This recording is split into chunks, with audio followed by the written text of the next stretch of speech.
Waalaikumsalam warahmatullahi wabarakatuh. Semoga Buya dan Umi selalu dalam lindungan Allah Subhanahu Wa Taala dan Amin, dimudahkan dalam dakwanya serta amin. diberikan kesehatan selalu ya Buya Amin, ya. amin, amin, amin. Afan Buya, anak ingin bertanya soal nafkah suami kepada istri ya Buya.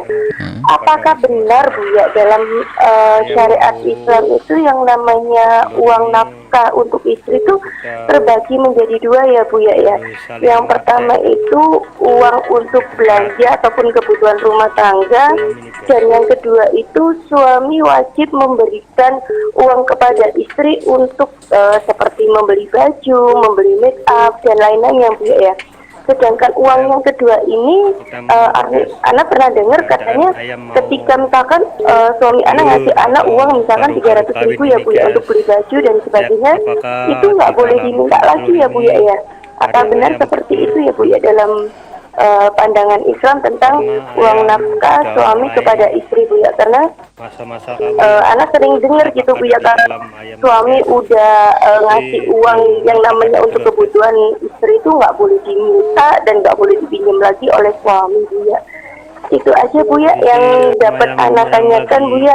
Syukron, jazakumullah khairan Buya. Assalamualaikum warahmatullahi wabarakatuh. Waalaikumsalam warahmatullahi wabarakatuh. Baik Buya, langsung dijawab ya. Dalam berumah tangga itu hendaknya kita dahulukan damai. Damai itu nggak ada tuntut menuntut. Damai itu adalah indah. Artinya suami memberikan nafkah ya tidak hanya secukupnya, bahkan lebih, memberi segala macam kalau memang ada, dan istri pun nggak perlu pakai tuntut menuntut karena sudah diberi. Nah, dalam bahasa fikih ada tuntut menuntut itu kan di saat suami pelit. Kalau suami pelit nggak mau memberi nafkah, maka hakim turun tangan, mahkamah turun tangan, memaksa sang suami untuk mengeluarkan nafkah. Karena apa? Antara dua, mengeluarkan nafkah atau mencerai. Sebab seorang istri harus makan. Nafkah di sini mencakup makan, tempat tinggal, dan pakaian yang menutup auratnya, yang layak untuknya. Nah, kalau seandainya suami tidak memberi makan, maka pilihannya dua: diambil dengan paksa dari harta sang suami, diberikan sang istri, atau suruh mencerai agar istri bisa cari nafkah sendiri. Nah ini, lalu berapa yang dipaksa? Sebenarnya bukan banyak. Itu hanya 2 mud untuk makan saja, sama pakaian secukupnya, bukan berlebihan. Jadi karena suami pelit, dikeluarkan, wajib keluarkan, yang boleh diambil hanya itu, tidak berlebih, tidak boleh lebih. Untuk makan, untuk makannya sang istri, kemudian pakaian sang istri, dan harus tempat tinggal. Kalau kontrak, untuk kontrak rumah. Nah, kalau di rumahnya sudah ada rumahnya, itu saja. Jadi bukan berlebihan sampai jutaan dan sebagainya. Cuman dalam hidup ini kan nggak main tuntut menuntut. Tapi kalau memang nanti banyak, termasuk kewajiban-kewajiban suami. Misalnya mencuci baju adalah suami mencuci baju sendiri seharusnya. Bukan istri yang mencuci baju. Cuman karena nafkah istri bukan hanya 2 mud itu 2 genggam. Karena suami memberinya juga lebih. Dan hidup kan bukan tuntut menuntut, semampunya suami begini, istri memberikan bantuan yaitu menyucikan baju adalah indah. Nanti belajar fikih ini kalau nggak pakai rasa ini bahaya banget. Fikih semacam itu untuk qadha di saat terjadi persengketaan. Jangan langsung mendengar suara ini langsung suami ini langsung batasi, istriku, saya dengar ceramah hari ini kamu dapat 2 mud. 2 mud itu 2 genggam, 7 on setengah kali 2, 7 ton 1,5 kilo beras sehari. Itu ya nggak begitu hidup indah. Ini kan dalam keadaan suami pelit. Suami pelit semacam itu, kemudian nggak ada istilah jatah-jatah semacam itu. Yang dibutuhkan istri makan, kasih makan secukupnya. Cuman hidup indah adalah nggak cukup seorang suami ngasih makan kepada istri makan dikasih yang lainnya. Ada tambahan ini itu, boleh sampai ini. Nah ini seperti itu. Jadi kemudian di sisi lain ya, biar karena suami memberinya lebih, maka lihat tugas-tugas istri, tugas-tugas suami, mencuci baju, menanak, menyiapkan makanan, itu adalah disiapkan oleh sang istri. Jadi semuanya dapat keutamaan. Dapat keutamaan. Jadi istri memberikan sesuatu yang lebih kepada suami. Suami juga. Suami memberikan yang lebih kepada istri. dalam keadaan genting, nggak damai, suami memberikan apa? Nafkah 2 mud sama baju beberapa lembar secukupnya, ke tempat tinggal ala kadarnya, yang penting aman dari hujan dan panas, terhormat. Kemudian setelah itu istri juga hanya melayani saja, urusan nyuci baju lulus nyuri sendiri, makan cari-cari sendiri, urus gitu. Istri ngurusi makan sendiri. Ini dalam keadaan genting. Kalian baca fikih itu dalam keadaan genting, dalam keadaan tidak ada damai. Sebab hidup harus terus berlangsung. Cuman hidup kan tidak semacam itu.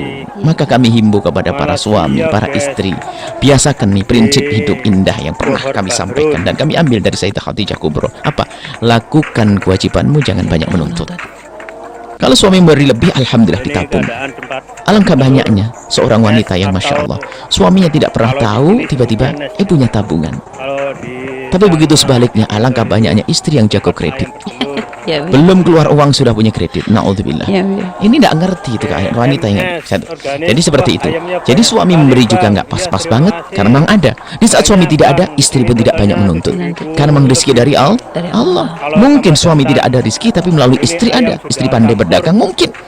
Jangan sampai di saat istri pandai berdagang, suami nggak bisa berdagang lalu ribut. Enggak. Alhamdulillah rezeki masih Allah berikan hanya melalui tangan sang istri. Istri yang mencukupi. Alhamdulillah.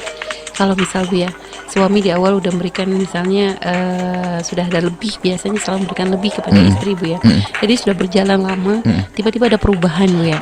Tapi suami nggak menjelaskan, diam-diam aja sudah langsung tiba-tiba nggak memberi gitu. Nah sebagai istri nggak memberi Bu, ya, atau enggak sama sekali akhirnya mengurangi, ya, mengurangi dari yang biasa jatah lebih yang diberikan, tiba-tiba suami itu tidak memberikan gitu Bu ya. Padahal kan ya biasa orang itu kalau sudah rutin diberikan itu tentu ada berharap gitu Bu ya. Sifat jelek kita tuh seperti itu. Iya Bu ya. Nah akhirnya kayak begitu itu Bu ya adabnya seorang istri. Apakah menanyakan atau ya kalau yang diberikan masih gimana? cukup, kita husnudzon. Mungkin suami punya kebutuhan yang lain.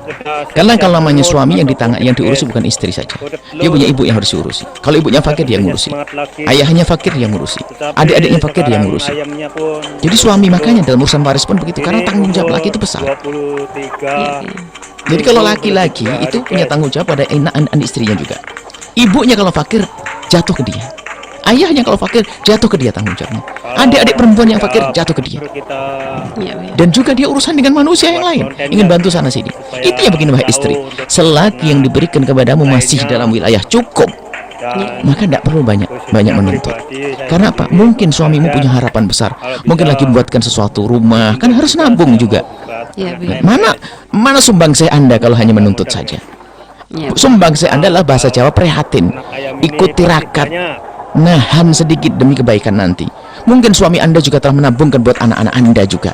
Inilah hidup ini. Makanya kami aneh, seorang istri minta jatah, tolong jatah begini aja. Ini kok pakai jatah-jatah, akhirnya suami senang saja. Oh gaji saya gede cuma jatah begitu. Memang kamu kayak dibeli di jatah. Bukan begitu, jatah tidak indah. Jadi kalau memang ada perlu, tidak ngomong bang kita ada perlu gini, suami akan mengeluarkan, indah. Jadi bahasa-bahasa damai. Kemudian apakah betul seorang istri kalau sudah mendapatkan dari suami nggak boleh diminta oleh istri? Nah ini saya baca rentetannya dari istri yang ngitung-ngitung sama istri setelah dapat nggak boleh pinjam suami. Ini babnya istri paling pelit. Dari awal urusan nafkah sudah menghitung, itu bahaya sekali dia. Kemudian setelah uangnya suami beri uang nggak boleh dipinjam, nggak boleh. Kok pelit banget? Kok dipinjam aja nggak boleh? Kalau perlu abang perlunya apa? Ini makanya wanita semanja itu bahaya banget itu. Alasannya apa? Memang nggak boleh, kan sudah dikasih. Itu kan bahasanya orang pelit, kalau ngasih hadiah enggak kasih hadiah, milikku. Milikmu. Nggak. Jadi biasa saja. Kalau memang ternyata istri punya tabungan, suami memerlukan, silakan. Jadi kalau memang ternyata suami istri boleh hitung-hitungan nggak? Oh ya wajar, masa abang soalnya kalau suami minjem ya bilang minjem. Harus dibalikin ya sebenarnya. Iya kalau akadnya pinjem. Biarpun dengan istri, nggak boleh main-main. Biar istriku saya pinjam. Kalau pinjam harus jujur dong. Pinjam harus jujur. Nah, kemudian yang harus kita perhatikan lagi dalam hal-hal semacam ini, seorang istri ya, di saat punya sesuatu yang lebih dan sebagainya itu, di saat memberikan kepada suami ya jangan bahasa kesombongan kadang-kadang. Ini bahaya banget. Istri kadang baru punya kelebihan semacam itu. Baik, intinya bahwa suami jangan sampai pelit-pelit amat deh kepada istri gara-gara ngerti fikih tadi. Ya, Bu. Kemudian sang istri jangan banyak menuntut, jadikan hidup ini indah. Kemudian kalau memang suami perlu ya